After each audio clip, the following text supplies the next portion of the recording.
Hello guys, welcome back to our channel.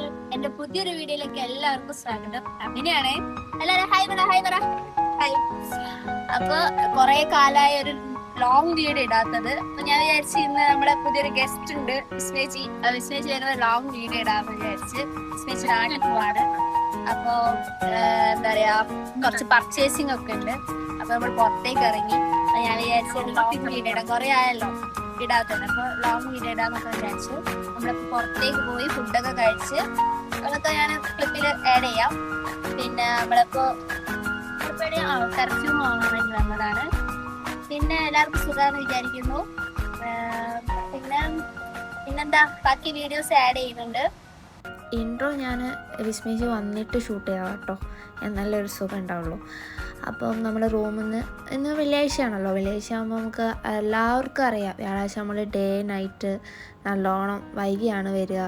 എന്നിട്ട് വന്ന് കിടന്നുറങ്ങിയൊക്കെ എണീക്കുമ്പോൾ ഒരു 10 മണിയൊക്കെ ആവും.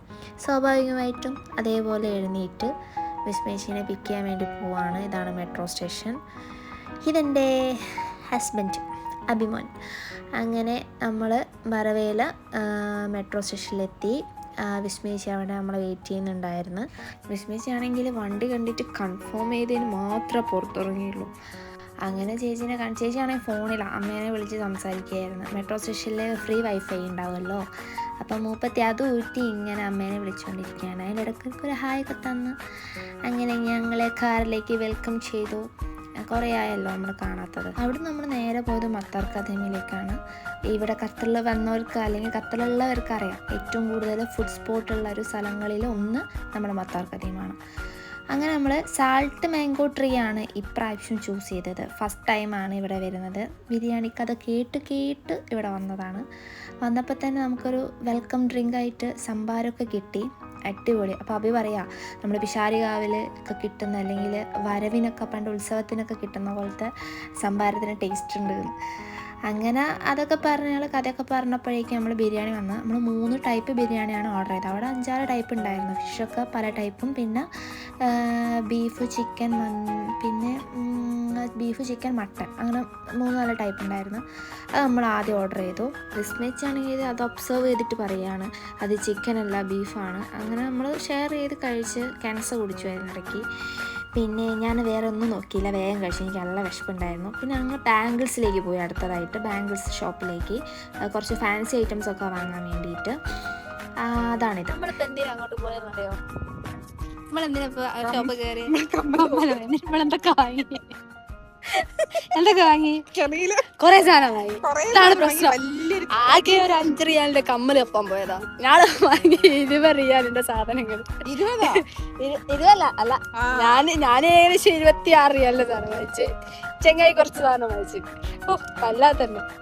ഫാൻസിൻ്റെ ഉള്ളിൽ വൻ കോമഡി ആയിരുന്നു. അത് ഞാൻ ഷൂട്ട് ചെയ്താൽ കുറേ ചിരിക്കാനുള്ള സാധനം കിട്ടിയായിരുന്നു. പക്ഷെ എന്നോട് അതിൽ ഞാൻ മയങ്ങി വീണുപോയി, ഷൂട്ട് ചെയ്യാൻ പറ്റിയില്ല. പിന്നെ പോകുന്ന വഴിക്ക് നമ്മൾ ഈ ഈന്തപ്പഴം പഴുത്ത് നിൽക്കുന്ന കണ്ടപ്പോൾ വിസ്മയിച്ചൊരു ആഗ്രഹം അത് പറിക്കണം. പിന്നെ ഞാനും ഇതുവരെ പറിച്ചിട്ടില്ല. അങ്ങനെ ഞങ്ങൾ ഇവിടെ നിർത്തി ഇവിടുന്ന് പറിച്ചു. സംഭവം പച്ചയായിരുന്നു, ഒരു വല്ലാത്തൊരു ചവർപ്പൊക്കെ ഉണ്ടായിരുന്നു. ഈത്തപ്പഴം ഈ വടി കിട്ടോ അറിയില്ല. ഈത്തപ്പഴം പറഞ്ഞിട്ടുണ്ട്. അല്ല, ഇത് ഉണക്കൊക്കെ വേണോ? അപ്പാട് തിന്നാൻ പറ്റൂല. അങ്ങനെ അമ്മ പറയുന്നേക്കാം. ഇത് ഉണക്കിയിട്ട് വെയിലത്തിട്ട് ഉണക്കിയിട്ട് ആ ഒരു ബ്രൗൺ കളർ വരുമല്ലോ, അല്ലൊരു ഡാർക്ക് കളർ വരുമല്ലോ, അതേപോലെ പിന്നെ കഴിക്കാൻ പറ്റുള്ളൂ. പഴുത്തിക്കോ? ഞങ്ങളിത് പറിക്കട്ടെ ഗൈസ്. അങ്ങനെ അതൊക്കെ പറിച്ച് അടി കിട്ടാണ്ട് രക്ഷപ്പെട്ട് ആരും ഒന്നും ചോദിക്കാനൊന്നും വന്നില്ല. അങ്ങനെ ഞങ്ങൾ നേരെ സഫാരിയിലേക്ക് വന്ന് ചേച്ചി കുറച്ച് പെർഫ്യൂം പർച്ചേസ് ചെയ്യാനുണ്ടായിരുന്നു. അങ്ങനെ പെർഫ്യൂം വാങ്ങിക്കാൻ വന്നപ്പം അത്യാവശ്യം നല്ല ഓഫർ ഉണ്ടായിരുന്നു എല്ലാ സാധനത്തിനും. ഏകദേശം 10-30 റിയാലിൻ്റെ സാധനത്തിന് 15-20 ആ റേഞ്ചിലൊക്കെ കിട്ടുന്നുണ്ടായിരുന്നു. പിന്നെ സഫാരീൻ്റെ മേലത്തെ ഔട്ട്ലെറ്റിൽ മേക്കിംഗ് ഉണ്ട്. പെർഫ്യൂം ഇൻസ്റ്റൻ്റായിട്ട് നമ്മൾ സെലക്ട് ചെയ്ത് കൊടുത്തു കഴിഞ്ഞാൽ നമുക്കത് മേക്ക് ചെയ്ത് തരും.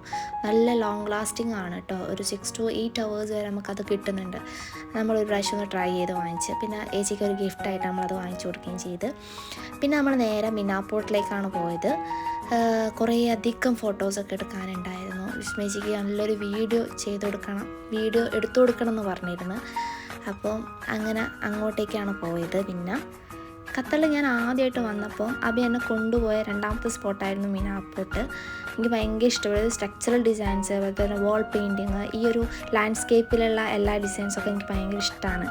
എനിക്ക് അതുകൊണ്ട് തന്നെ പോകാമെന്ന് ചോദിക്കുമ്പോൾ, എവിടെയെങ്കിലും പോകാമെന്ന് ചോദിക്കുമ്പോൾ ഞാൻ പറയുന്ന 2-3 സ്ഥലങ്ങളിലൊന്നാണ് ഏത് മിനാപ്പോട്ട്.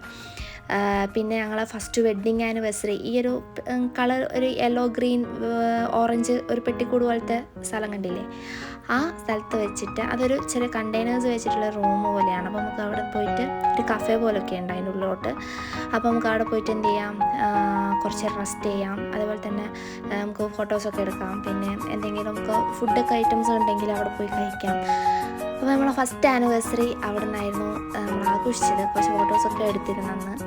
അത് ഭയങ്കര ഒരു മെമ്മറിയാണ് ഈ ഒരു മിനാപ്പോട്ട് എന്ന് പറയുമ്പോൾ. പിന്നെ ഇവിടെ വാൾ പെയിൻറ്റിങ് നമുക്ക് ഭയങ്കര ഇഷ്ടമുള്ളൊരു ഇതാണ്. പിന്നെ വേറൊരു പോർഷൻ പറയുകയാണെങ്കിൽ മിനാപ്പോട്ടിൻ്റെ നമ്മളൊരു എന്താ പറയുക, ഒരു സീ ഷോർ പോലത്തെ ഒരു ഏരിയ ഉണ്ട്. അത് അവിടെ കാറ്റ്, ഈ ഒരു സൺസെറ്റ്, പിന്നെ അവിടെ നിന്ന് കഴിഞ്ഞാൽ ഖത്തറിൻ്റെ എല്ലാ ഒരു ഭാഗം കാണാം. അപ്പോൾ നമ്മൾ ആദ്യം മിനാപ്പോട്ടിലേക്ക് ഫസ്റ്റ് ഒരു അക്വേറിയം ഉണ്ട്, അങ്ങോട്ടേക്കാണ് നമ്മൾ വിസിറ്റ് ചെയ്യാൻ പോയത്.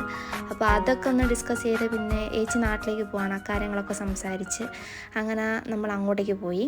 ഇത് കണ്ടില്ലേ, ഈ ഒരു സ്ട്രക്ചർ കണ്ടില്ലേ, ഈ ഒരു ആർച്ച് ടൈപ്പിൽ അവർ ഉണ്ടാക്കിയിരിക്കുന്നത് ഒരു സംഭവം തന്നെയല്ലേ. അത് കണ്ടപ്പോൾ എനിക്ക് ഇവിടെ വരുമ്പോൾ എനിക്ക് ഭയങ്കര അത്ഭുതമായിട്ട് തോന്നിയൊരു സംഭവം ഇവിടുത്തെ സ്ട്രക്ചേഴ്സ്. അങ്ങനെ ഇതിൻ്റെ ഉള്ളിലാണ് ഈ ഒരു അക്വേറിയം ഉള്ളത്. അപ്പോൾ നമ്മൾ അങ്ങോട്ടേക്ക് കയറി. നല്ല ആംബിയൻസ് ആട്ടോ, അവിടെ വന്നു കഴിഞ്ഞാൽ ഭയങ്കര കോം ആൻഡ് ക്വയറ്റാണ് ഈ ഒരു ഫീലിങ്. പിന്നെ വലിയൊരു അക്വേറിയം നമുക്ക് കാണാം, ലൈറ്റ് കാണാം. ഫോട്ടോസ് എടുത്തു കഴിഞ്ഞാൽ ക്ലിയർ ആവില്ല, പക്ഷെ നമ്മളതൊക്കെ ഒന്ന് കണ്ട് ആസ്വദിച്ച് നടന്ന്.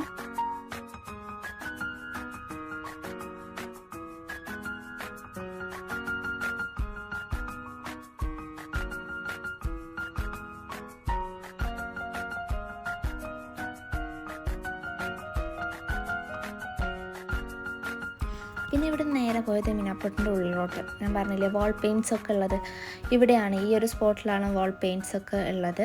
അങ്ങനെ അങ്ങോട്ടേക്ക് ആദ്യം നടന്ന് നമ്മളിങ്ങനെ കഥയൊക്കെ പറഞ്ഞിങ്ങനെ, വെയിലാണ് മെയിൻ പ്രശ്നം, വെയിലും ചൂടും. പക്ഷേ ഒരു എന്താ പറയുക, ഇളം കാറ്റുണ്ട് പക്ഷെ നൈസാണ്, നടക്കാൻ നല്ല നൈസാണ്. അബിയാണെങ്കിൽ വിസ്മയിച്ചിക്ക് ഫോട്ടോസും വീഡിയോസും ഒക്കെ എടുത്തു കൊടുക്കുന്ന തിരക്കിലായിരുന്നു. പിന്നെ നമ്മളും എടുത്തു കുറച്ച് വീഡിയോസൊക്കെ. ഇതാണ് വാൾ പെയിൻറ്റ്, ഞാൻ പറഞ്ഞല്ലോ. ഈ ഒരു സ്ട്രക്ചേഴ്സിൻ്റെ അപ്പുറത്തെ ഭാഗത്തൊക്കെ എങ്ങനെ സറൗണ്ടിങ്സിലൊക്കെ എന്തുണ്ട്, കുറച്ച് പെയിൻറ്റേഴ്സ് ഉണ്ട്. പിന്നെ നമ്മൾ അവിടെ കുറച്ച് നേരം സ്പെൻഡ് ചെയ്തു, കുറേ കഥകളൊക്കെ പുഴുങ്ങി. അങ്ങനെ വിസ്മയിച്ചിനെ വീട്ടിലോട്ടാക്കാൻ പോവാണ്. അതിനിപ്പം നാട്ടിൽ നിന്ന് കാണാമെന്നുള്ളതൊക്കെ പറഞ്ഞ് അങ്ങനെ കഥകളൊക്കെ പുഴുങ്ങി. പിന്നെ എന്താ, അങ്ങനെ ഞങ്ങൾ വിട പറയുകയാണ് ഗൈസ്. ഈ വ്ളോഗും അവിടെ അവസാനിപ്പിക്കുകയാണ്. എൻ്റെ വീഡിയോസ് നിങ്ങൾക്ക് ഇഷ്ടപ്പെടുന്നുണ്ടെങ്കിൽ നിങ്ങൾ തീർച്ചയായിട്ടും എന്നെ സപ്പോർട്ട് ചെയ്യണം, സബ്സ്ക്രൈബ് ചെയ്യണം, ലൈക്ക് ചെയ്യണം, ഷെയർ ചെയ്യണം. അപ്പം അടുത്തൊരു വ്ളോഗ് കാണാം ഗൈസ്. ബൈ. ഞാൻ അബിനെ കൊണ്ട് ടാറ്റൊക്കെ പറയുന്നുണ്ട് കേട്ടോ. അപ്പോൾ ടാറ്റ, ബൈ ഗൈസ്.